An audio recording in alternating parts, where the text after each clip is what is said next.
지금 이 순간에도 여러분의 잇몸에서 시작된 염증이 뇌 장벽을 무너뜨리고 기억 회로를 파괴하고 있다면 어떻게 하시겠어요? 충격적이지만 이건 사실입니다. 입속 잇몸 염증이 혈관을 타고 뇌까지 올라가 뇌를 보호하는 마지막 방어막인 혈내 장벽을 뚫고 들어가서 여러분의 소중한 기억을 하나씩 지워버릴 수 있어요. 최근 전 세계 신경과학 연구들은 치매를 단순한 노화 질환이 아니라 염증성 질환으로 보고 있습니다. 냉장고 앞에 섰는데 뭘 꺼내려고 했는지 까먹으신 적 있으시죠? 그건 단순한 건망증이 아닙니다. 달걀도 좋습니다. 단백질도 풍부하고 영양가도 높죠. 하지만 나이 들어서 기억력을 진짜로 살리는 한 알은 따로 있어요. 오늘 제가 그 조합과 순서를 정확하게 알려드리겠습니다. 안녕하세요. 25년째 진료 중인 신경과 전문의 이현수입니다. 매일 아침 진료실 문을 열면 60대, 70대 환자분들이 똑같은 고민을 토로하세요. 어제 일이 잘 기억이 안 난다. 며칠 전 통화 내용이 가물가물하다. 냉장고 앞에 섰는데 뭘 꺼내려고 했는지 까먹었다. 약속 시간을 자꾸 헷갈린다고 말씀하십니다. 혹시 치매가 시작된 건 아닌지 불안해하세요. 제가 25년간 수천 명의 환자를 보면서 깨달은 게 있어요. 생활 속 미세염증과 수면, 그리고 영양의 불균형을 바로잡으면 눈에 띄게 달라진다는 점입니다. 약을 쓰기 전에, 큰 수술을 하기 전에 먼저 바꿀 수 있는 게 분명히 있더라고요. 특히 60대 이후에는 약보다 생활 습관이 더 중요한 경우가 많습니다. 어느 날 70대 초반의 한 환자분이 오셨어요. 6개월 전부터 기억력이 급격히 떨어졌다고 하셨습니다. 그런데 자세히 병력을 들어보니 그 시기에 이가 아파서 치과 치료를 미루고 있었고 밤에 자주 깨서 수면제를 드시고 계셨어요. 식사도 대충 하셨고요. 저는 그분께 치과부터 가시라고 했습니다. 잇몸 염증을 치료하고 수면 환경을 개선하고 영양 루틴을 잡았더니 3개월 만에 완전히 다른 사람이 되셨어요. 그래서 오늘 계란보다 나은 그 한 알 루틴을 단계별로 풀어드리려 합니다. 여러분, 뇌세포의 노화가 기억력 저하의 주범이라고 생각하세요? 많은 분들이 그렇게 알고 계십니다. 나이가 들면 뇌세포가 죽어서 기억력이 떨어진다고 생각하시죠? 물론 나이가 들면 뇌세포도 늙습니다. 하지만 실제로는 뇌세포 노화 자체보다 전신의 미세염증과 혈류 불균형, 산소 공급 부족, 전해질 불균형이 먼저 기억력을 흔드는 경우가 훨씬 많아요. 핵심은 이겁니다. 뇌세포는 멀쩡한데 그 세포가 제대로 일을 못하는 환경이 만들어진다는 거죠. 마치 공장은 멀쩡한데 전기가 안 들어오고 원료가 안 들어오면 제품을 못 만드는 것과 같아요. 뇌세포도 똑같습니다. 에너지가 안 들어오고 산소가 부족하면 아무리 건강한 세포라도 제 기능을 못해요. 특히 잇몸 염증은 정말 무섭습니다. 많은 분들이 잇몸에서 피 나는 걸 대수롭지 않게 여기시는데 이게 얼마나 위험한지 아셔야 해요. 양치할 때 피가 조금 나오는 거 그냥 넘기시죠? 입 냄새가 나는 것도 나이 들면 그러려니 하시고요. 하지만 이게 바로 시작입니다. 잇몸에서 시작된 염증이 혈관을 타고 돌면서 혈관벽에 염증을 일으킵니다. 우리 몸의 혈관은 전국을 연결하는 도로망 같은 거예요. 이 도로가 깨끗해야 차가 잘 다니잖아요. 그런데 염증이 생기면 도로가 울퉁불퉁해지고 좁아집니다. 혈관벽에 찌꺼기가 쌓이고 혈관이 딱딱해지는 거죠. 이런 상태를 동맥경화라고 합니다. 동맥경화가 생기면 뇌로 가는 피의 양이 줄어들어요. 그러면 우리 몸에서 뇌를 보호하는 마지막 보루인 혈내 장벽이 약해져요. 혈내 장벽이 뭐냐고요? 쉽게 말씀드리면 뇌로 들어가는 관문입니다. 좋은 영양소는 통과시키고 나쁜 물질은 막아주는 문지기 같은 역할을 하죠. 우리 뇌는 정말 중요한 기관이기 때문에 이렇게 특별한 보호장치가 있는 겁니다. 이 문지기가 약해지면 어떻게 될까요? 염증 물질들이 마구 뇌 안으로 침투합니다. 평소에는 절대 못 들어오던 나쁜 물질들이 장벽이 약해진 틈을 타고 들어가는 거예요. 그 염증 물질들이 기억을 담당하는 해마라는 부위를 공격해요. 해마는 뇌의 중앙에 위치한 작은 기관인데 새로운 기억을 만들고 저장하는 역할을 합니다. 이게 손상되면 어제 일도 기억이 안 나고 방금 들은 말도 잊어버리게 돼요. 더 심각한 건 이거예요. 피는 분명 온몸을 돌고 있는데 정작 뇌는 굶주린 상태가 될 수 있어요. 혈액은 흐르지만 그 안에 실린 에너지와 산소가 뇌세포까지 제대로 전달되지 않는 거죠. 마치 배달 트럭은 돌아다니는데 짐칸이 비어 있는 것과 같습니다. 이럴 때 우울감, 무기력, 기억력 저하가 한꺼번에 찾아옵니다. 많은 분들이 이걸 그냥 나이 탓으로 돌리시는데 사실은 영양과 염증의 문제인 경우가 정말 많아요. 염증이 얼마나 무서운지 구체적으로 말씀드릴게요. 염증은 우리 몸의 면역 반응이에요. 세균이나 바이러스가 들어오면 우리 몸이 싸우는 과정에서 염증이 생기죠. 이건 정상적인 방어 작용입니다. 문제는 만성 염증이에요. 계속 염증이 있으면 우리 몸이 스스로를 공격하기 시작해요. 잇몸 염증이 3개월 이상 지속되면 혈액 속 염증 수치가 2배에서 3배 올라갑니다. 이 염증 물질들이 온몸을 돌면서 혈관을 손상시키고 결국 뇌까지 영향을 미치는 거죠. 혈관이 손상되면 혈류가 느려집니다. 뇌는 우리 몸 전체 산소의 20%를 쓰는 대식가예요.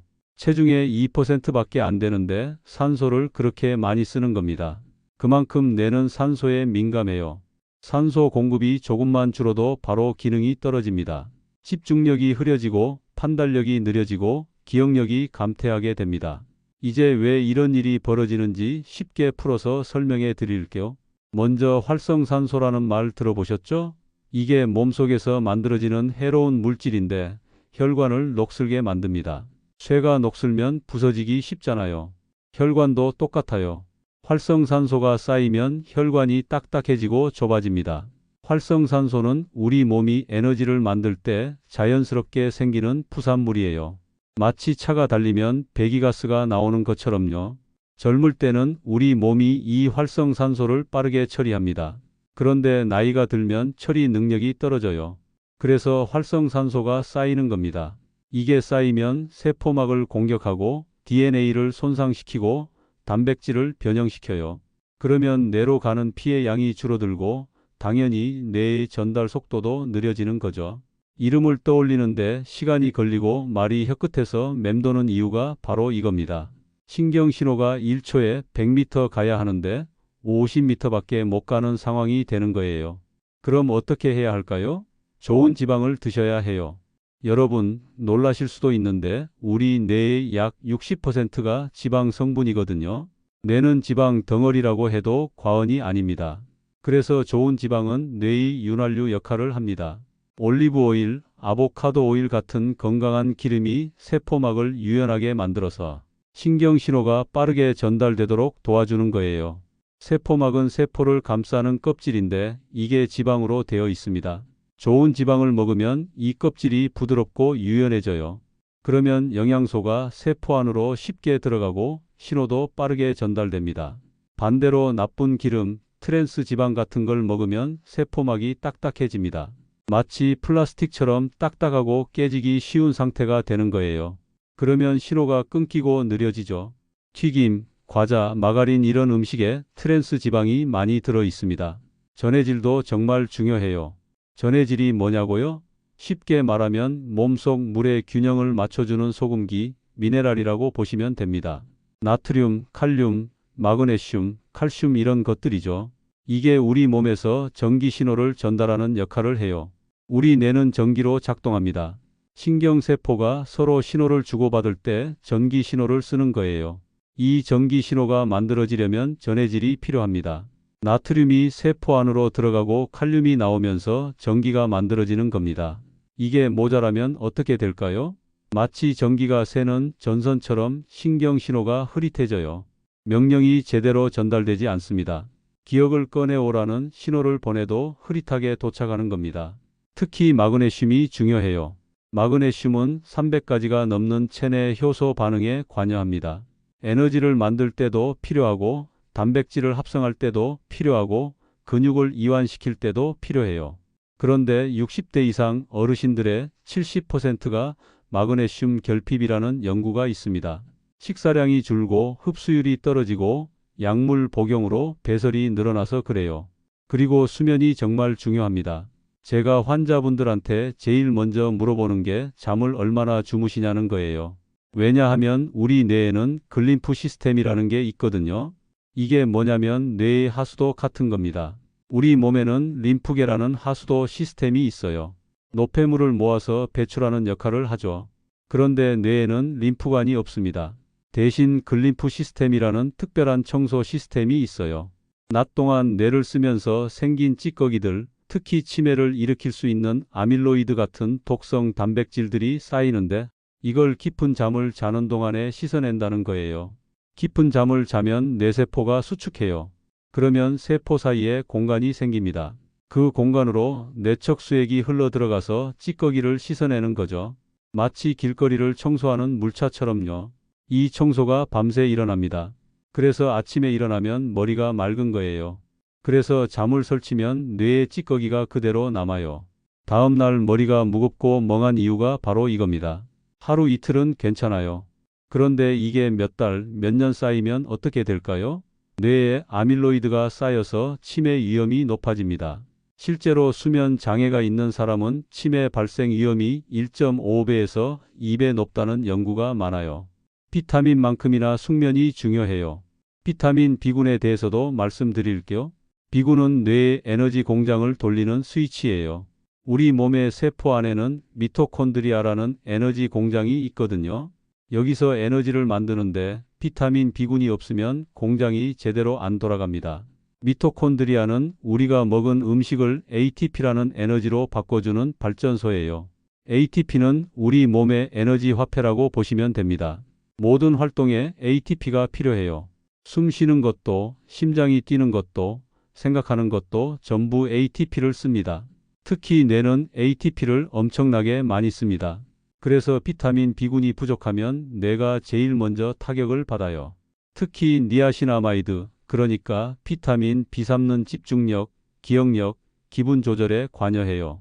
B3는 세로토닌을 만드는데 필요한 영양소거든요. 세로토닌은 행복 호르몬이라고 부르죠. 이게 부족하면 우울해지고 의욕이 없어집니다. 그래서 B3가 모자라면 기억력뿐만 아니라 기분도 떨어지는 거예요. B12는 신경을 감싸고 있는 수초라는 피복을 유지하는 데 핵심입니다. 전선의 피복이 벗겨지면 합선되잖아요. 신경도 똑같아요. B12가 부족하면 신경 신호가 제대로 전달되지 않는 겁니다. 특히 60대 이상은 위산 분비가 줄어서 B12 흡수가 잘 안 돼요. 그래서 보충이 필요합니다. B6는 신경 전달 물질을 만드는 데 필요해요. 도파민, 세로토닌, 가바 같은 걸 만들 때 B6가 쓰입니다. 이게 부족하면 신경 전달이 원활하지 않아서 기억력, 집중력, 기분 조절에 문제가 생겨요. 엽산도 중요합니다. 엽산은 호모시스테인이라는 해로운 물질을 낮춰줘요. 호모시스테인은 혈관을 손상시키고 치매 위험을 높이는 나쁜 물질입니다.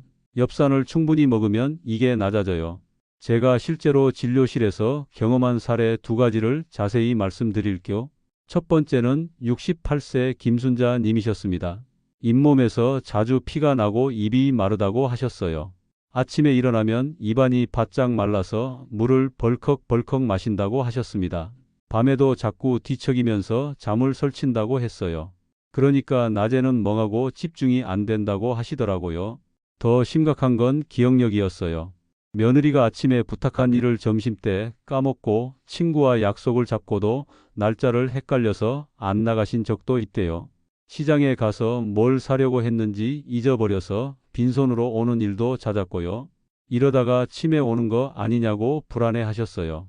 검사를 해봤더니 큰 질환은 없었습니다.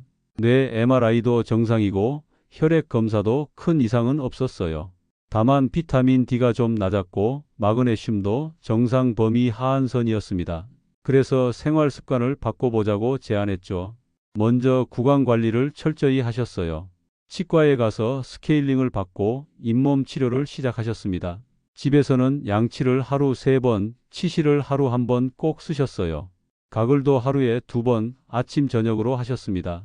입이 마르는 걸 막기 위해 물을 자주 조금씩 마시셨고요. 저녁에는 조명을 어둡게 낮추고 자기 2시간 전에 마그네슘을 드셨어요. 마그네슘 글리시네이트 300mg을 드셨습니다. 그리고 침실 온도를 19도로 맞추고 커튼을 쳐서 완전히 어둡게 만드셨어요. 4주 정도 지나니까 놀라운 변화가 있었습니다. 제일 먼저 수면이 좋아졌어요. 밤에 깨는 횟수 줄었다고 하셨습니다. 그러니까 아침에 일어났을 때 머리가 맑다고 하셨어요. 무엇보다 기억력이 돌아왔어요. 약속이 바로 떠오르고 며느리 부탁도 잊지 않게 됐대요. 시장 가서도 살 거 다 사오고요. 잇몸 염증을 잡고 수면의 질을 높였더니 기억력이 돌아온 겁니다. 특별한 약을 쓴 것도 아니고 비싼 치료를 한 것도 아니에요. 잇몸 관리, 수면 환경 개선, 마그네슘 보충 이 세 가지만 바꿨는데 이렇게 달라진 거죠. 두 번째는 72세 박영호 님이세요. 이분은 대화하다가 단어가 혀끝에서 맴도는 증상을 호소하셨어요. 하고 싶은 말이 있는데 표현이 안 나온다는 거죠. 처음에는 가끔 그랬는데 점점 심해져서 하루에도 몇 번씩 그런다고 하셨어요. 검사를 해봤더니 이분도 큰 질환은 없었어요. 다만 비타민 B12가 정상 범위 하한선이었고 오메가3 지수도 낮았습니다. 식사도 불규칙하게 하셨고 주로 국과 밥만 드시고 반찬은 잘 안 드신다고 하셨어요. 저는 이분께 영양 루틴을 제안했어요. 아침에 비타민 B 복합제와 오메가3를 드시고 점심에는 비타민 D3와 비타민 C를 드시라고 했습니다. 저녁에는 마그네슘을 드시고요. 그리고 식단을 지중해식으로 바꿨어요. 생선을 일주일에 4번 드시라고 했습니다. 고등어, 삼치, 연어, 참치 이런 거요. 견과류는 매일 한 줌씩 드시고 올리브 오일을 샐러드에 뿌려 드시라고 했어요. 채소는 몇 끼 접시의 절반을 채우고 과일은 색 진한 걸로 하루 한 줌 드시라고 했습니다. 6주 정도 지나니까 언어가 끊기는 현상이 많이 줄었다고 하셨어요. 낮에 졸린 것도 훨씬 나아졌고요. 물론 개인차가 있고 약물을 복용 중이시면 반드시 담당 의사와 상의하셔야 합니다. 하지만 이렇게 영양과 생활 습관만 바꿔도 뚜렷한 변화를 볼 수 있다는 게 중요해요. 제가 25년간 진료하면서 이런 케이스를 정말 많이 봤습니다. 이제 구체적으로 어떻게 실천하실 수 있는지 말씀드릴게요. 오늘부터 바로 시작하실 수 있는 내용들입니다. 먼저 생활 루틴부터 보겠습니다. 첫 번째, 입마름을 잡아야 해요. 양치보다 먼저 입이 마르지 않게 관리하는 게 중요합니다. 입이 마르면 세균이 번식하기 쉽거든요. 타액에는 항균 물질이 들어있는데 입이 마르면 이 방어막이 없어지는 거예요. 물을 자주 홀짝홀짝 마시세요. 한 번에 벌컥벌컥 마시지 말고 조금씩 자주 마시는 게 좋아요. 1시간에 한 번씩 한 컵 정도 마시면 됩니다. 하루에 1.5리터에서 2리터 정도가 적당해요. 너무 많이 마시면 오히려 전해질이 희석되니까 적당히 드세요. 그리고 코로 숨쉬는 연습을 하세요. 입으로 숨쉬면 입안이 더 마르고 세균이 번식하기 쉬워요.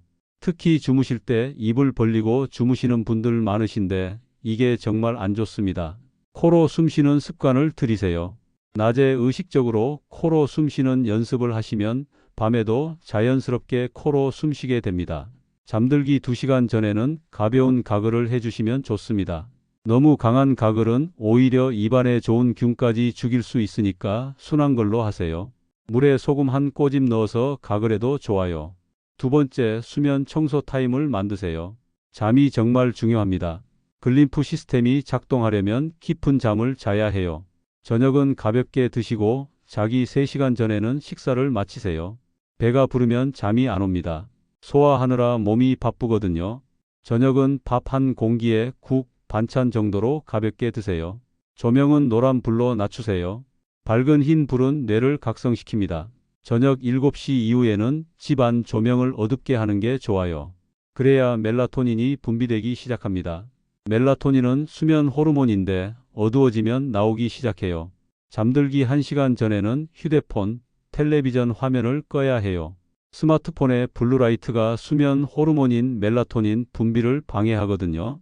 블루라이트는 낮이라고 뇌를 착각하게 만듭니다. 그러면 멜라토닌 분비가 억제돼요. 그래서 잠들기 어렵고 자도 깊은 잠을 못 자는 겁니다. 그러면 글림프 시스템이 제대로 작동하지 않아서 뇌에 찌꺼기가 쌓입니다. 침실 온도는 18도에서 20도로 시원하게 유지하세요. 너무 더우면 잠을 설치게 됩니다. 우리 몸은 잠들 때 체온이 떨어져야 해요. 그래서 시원한 환경이 좋습니다. 세 번째, 식탁을 간단한 지중해식으로 바꾸세요. 어렵지 않습니다. 밥을 지을 때 아보카도 오일을 한 스푼 넣으세요.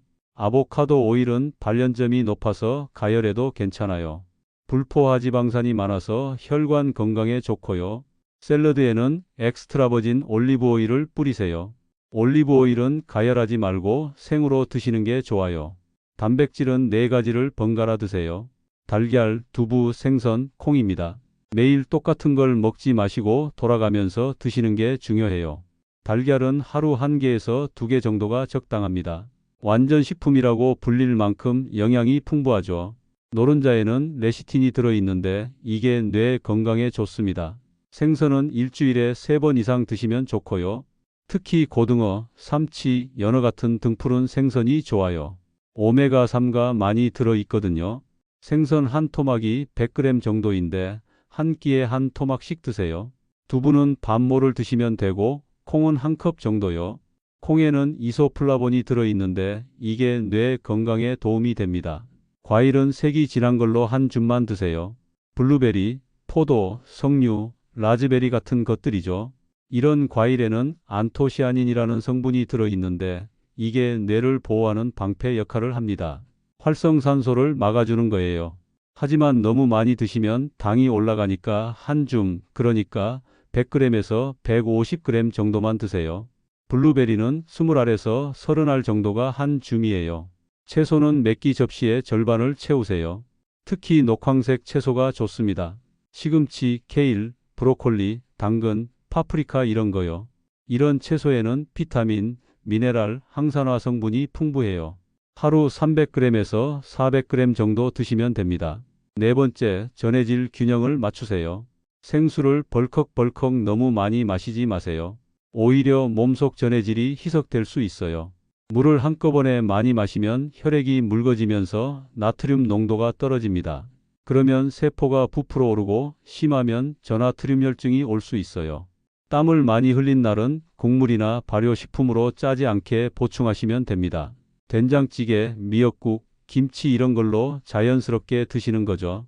하루 나트륨 섭취는 2000mg을 넘지 않도록 주의하세요. 소금으로 환산하면 5g 정도입니다. 이제 가장 중요한 한 알 기본 루틴을 말씀드릴게요. 균형형 멀티비타민을 중심으로 합니다. 아침 식사 후에 멀티비타민 한 알과 오메가3 한 알을 드세요. 멀티비타민을 고르실 때는 비타민 B 복합체가 들어있는지 확인하세요. 특히 B3, B6, B12가 균형 있게 들어간 제품이 좋습니다. B3는 하루 15mg에서 20mg, B6는 1.5mg에서 2mg, B12는 2.4μg 정도가 적당해요. 너무 고함량은 오히려 안 좋을 수 있습니다. 오메가3는 DHA 비율이 높은 제품을 선택하세요. 하루 1000mg 정도 드시면 되고 그 중에 DHA가 500mg 이상 들어있으면 좋습니다. DHA는 뇌세포막의 주요 구성 성분이거든요. 멀티비타민 하나를 고르실 때는 고함량보다 균형형, 활성형을 우선으로 생각하세요. 많이 들어있다고 다 좋은 게 아니에요. 우리 몸이 실제로 쓸 수 있는 형태로 들어있어야 합니다. 예를 들어 엽산은 폴산 형태보다 L-메틸폴레이트 형태가 활성형이에요. 이게 몸에서 바로 쓸 수 있는 형태입니다. 비구는 에너지를 만드는 스위치고 오메가3는 세포막을 유연하게 만들어서 영양소 흡수와 신호 전달을 높여주는 거죠. 왜 아침에 드시냐고요? 아침에는 뇌를 깨우는 영양소가 필요하거든요. 비군과 오메가3가 에너지를 만들고 신호 전달을 빠르게 합니다. 점심 가벼운 산책을 하신 후에 비타민 D3 한 알과 비타민 C 한 알을 드세요. 비타민 C는 필수는 아니지만 드시면 더 좋아요. 비타민 D는 반드시 D3 형태인 콜레칼시페롤로 드세요. 1000IU에서 2000IU 정도가 적당합니다. 비타민 D는 뼈 건강뿐만 아니라 면역, 기분 조절, 뇌 기능에도 중요해요. 왜 점심에 드시냐고요? 햇볕과 함께 드시면 비타민 D의 활성도가 높아집니다. 산책하면서 햇볕을 쬐고 드시면 흡수율이 30%에서 40% 정도 더 높아져요. 점심 먹고 20분에서 30분 정도 가볍게 걸으세요. 햇볕을 직접 쬐어야 하니까 얼굴이나 팔을 드러내고 걸으시면 좋아요. 비타민 C는 500mg에서 1000mg 정도 드시면 되고 산화 스트레스를 줄여줍니다. 비타민 C는 강력한 항산화제예요. 활성산소를 제거하고 면역력을 높여줍니다. 저녁 식사 후에서 잠들기 2시간 전 사이에 마그네슘 한 알을 드세요. 마그네슘은 글리시네이트나 L-트레오네이트 형태를 추천합니다. 이 형태가 흡수도 잘 되고 신경 안정에 좋아요. 하루 300mg에서 400mg 정도가 적당합니다. 마그네슘 옥사이드는 흡수율이 낮으니까 피하세요. 마그네슘은 신경을 진정시키고 깊은 잠을 유도해요. 근육을 이완시키고 스트레스 호르몬을 낮추는 역할도 합니다. 깊은 잠이 들어야 글림프 시스템이 작동해서 뇌 청소가 되는 거죠. 여기서 정말 중요한 말씀을 드립니다. 복용하기 전에 현재 드시는 약이 있으면 반드시 담당 의사나 약사와 상의하세요. 특히 항응고제나 혈압약을 드시는 분들은 더더욱 주의가 필요합니다. 비타민과 미네랄도 약물과 상호작용이 있을 수 있거든요. 와파린 같은 항응고제를 드시는 분은 비타민 K가 많은 음식이나 영양제를 조심해야 하고, 혈압약을 드시는 분은 칼륨 보충제를 주의해야 해요. 당뇨약을 드시는 분도 주의하세요. 일부 영양제가 혈당에 영향을 줄 수 있습니다.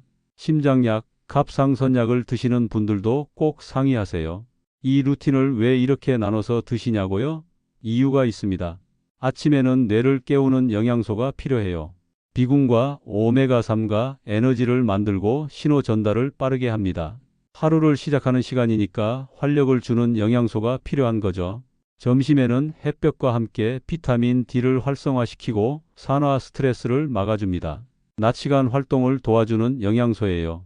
저녁에는 신경을 안정시키고 수면의 질을 높여서 뇌가 스스로 청소하도록 돕는 거예요.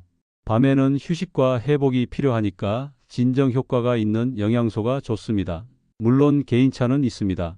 어떤 분은 2주 만에 느끼시고 어떤 분은 2달 걸릴 수도 있어요. 중요한 건 꾸준함입니다. 하루 이틀 하고 그만두면 소용없어요. 최소 3개월은 해보세요. 그리고 이것만 기억하세요. 비싼 건강식품이 답이 아닙니다. 균형이에요. 한 가지를 엄청 많이 먹는다고 좋아지지 않아요. 오히려 해로울 수 있습니다. 골고루, 적당히, 꾸준히가 정답입니다. 제가 25년간 진료하면서 얻은 확신이에요. 또 하나, 잇몸 관리를 절대 소홀히 하지 마세요. 치과는 귀찮아도 6개월에 한 번은 가셔야 합니다. 스케일링 받으시고 잇몸 상태 점검 받으세요. 잇몸 염증 하나가 뇌까지 영향을 준다는 걸 꼭 기억하세요. 양치는 하루 3번, 식후 3분 이내에 3분 동안 하세요. 칫솔은 3개월에 한 번 바꾸시고요. 치실은 하루 한 번이라도 꼭 쓰세요. 귀찮으시겠지만 이게 뇌를 지키는 첫걸음입니다. 수면도 마찬가지예요. 잠을 설치면 모든 게 무너집니다. 낮에 아무리 좋은 영양소를 드셔도 밤에 청소가 안 되면 소용없어요. 하루 7시간에서 8시간은 주무세요. 너무 적게 자도 안 좋고 너무 많이 자도 안 좋습니다. 잠자리 환경을 정말 신경 쓰세요. 방은 시원하게 18도에서 20도 정도 유지하고 조명은 완전히 어둡게, 소음은 차단하세요. 베개 높이도 중요합니다. 너무 높으면 목이 꺾여서 뇌로 가는 혈류가 방해받아요. 6cm에서 8cm 정도가 적당해요. 운동도 빼놓을 수 없습니다. 격렬한 운동은 안 하셔도 됩니다. 하루 30분 정도 가볍게 걷는 것만으로도 충분해요. 걸으면 온몸의 혈액순환이 좋아지고 뇌로 가는 산소와 영양소가 늘어납니다. 일주일에 5일 하루 30분만 걸어도 뇌 건강이 20%에서 30% 개선된다는 연구 결과도 있어요. 걷는 게 제일 좋은 운동입니다. 무릎에도 무리가 안 가고 심장에도 부담이 없고 누구나 할 수 있으니까요. 햇볕을 쬐면서 걸으면 비타민 D도 만들어지고 기분도 좋아져요. 세로토닌이라는 행복 호르몬이 나오거든요. 오전 10시에서 오후 2시 사이가 햇볕이 제일 좋습니다. 이 시간에 20분에서 30분 걸으세요. 스트레스 관리도 중요합니다. 스트레스는 코르티솔이라는 호르몬을 만들어요. 이게 많아지면 해마를 공격해서 기억력을 떨어뜨립니다. 스트레스를 완전히 없앨 수는 없지만 관리할 수는 있어요. 심호흡을 하루에 10분만 하셔도 코르티솔 수치가 15%에서 20% 떨어집니다. 코로 천천히 숨을 들이마시고 입으로 천천히 내쉬세요. 4초 들이마시고 7초 참고 8초 내쉬는 호흡법을 해보세요. 이걸 하루에 5번만 반복해도 스트레스가 확 줄어듭니다. 명상이나 요가도 좋아요. 매일 아침 10분만 명상하세요. 조용히 앉아서 호흡에 집중하는 거예요. 생각이 떠오르면 그냥 흘려보내고 다시 호흡에 집중하세요. 이게 뇌를 안정시키고 집중력을 높여줍니다. 사회 활동도 중요해요. 사람들과 만나서 대화하고 웃으세요. 사회적 교류가 뇌를 자극하고 우울증을 예방합니다. 외로움은 치매 위험을 40%에서 50% 높인다는 연구도 있어요. 일주일에 최소 2번은 친구나 가족을 만나세요. 취미 생활을 가지세요. 악기 연주, 그림 그리기, 글쓰기, 바둑, 독서 뭐든 좋아요. 뇌를 계속 쓰면 신경회로가 새로 만들어지고 강화됩니다. 일주일에 3번 이상, 한 번에 30분 이상 하세요. 금연하세요. 담배는 절대 금물이에요. 흡연은 혈관을 수축시키고 혈액순환을 막습니다. 뇌로 가는 산소와 영양소가 줄어들어요. 금연하신 분들은 3개월만 지나도 뇌 혈류가 20% 이상 개선됩니다. 술도 되도록 피하세요. 알코올은 뇌세포를 직접 손상시키고 수면의 질을 떨어뜨립니다. 술을 마시면 잠이 잘 온다고 생각하시는 분들이 많은데 사실은 얕은 잠만 자게 돼요. 깊은 잠을 못 자니까 글림프 시스템이 작동하지 않습니다. 마지막으로 꾸준함이 가장 중요합니다. 하루 이틀 하고 그만두면 소용없어요. 습관을 만드는 데는 최소 66일이 걸린다는 연구가 있습니다. 3개월만 꾸준히 해보세요. 그럼 분명히 변화를 느끼실 겁니다. 여러분은 아침, 점심, 저녁 루틴 중 무엇부터 시작해 보시겠어요? 댓글로 남겨주시고 서로 응원해 주세요. 오늘 말씀드린 내용을 정리하겠습니다. 기억력 저하는 뇌세포 노화보다 미세염증과 영양 불균형이 먼저 문제를 일으킵니다. 잇몸 염증은 혈내 장벽을 약화시켜서 뇌를 손상시킬 수 있어요. 좋은 지방, 전해질, 숙면, 비타민 B군이 뇌 건강의 핵심입니다. 반드시 기억하세요. 개인 건강 상태와 복용 중인 약에 따라 달라질 수 있으니 시작 전 담당 의료진과 상담하세요. 특히 항응고제, 혈압약, 당뇨약, 심장약을 드시는 분들은 꼭 상의하셔야 합니다. 이 내용은 의학적 조언을 대체하지 않습니다. 오늘 내용이 도움이 되셨다면 좋아요 버튼 눌러주시고 댓글로 여러분의 생각을 나눠주세요. 구독과 알림 설정도 부탁드려요. 앞으로도 여러분의 건강한 노년을 위한 실질적인 정보를 계속 전해드리겠습니다. 감사합니다.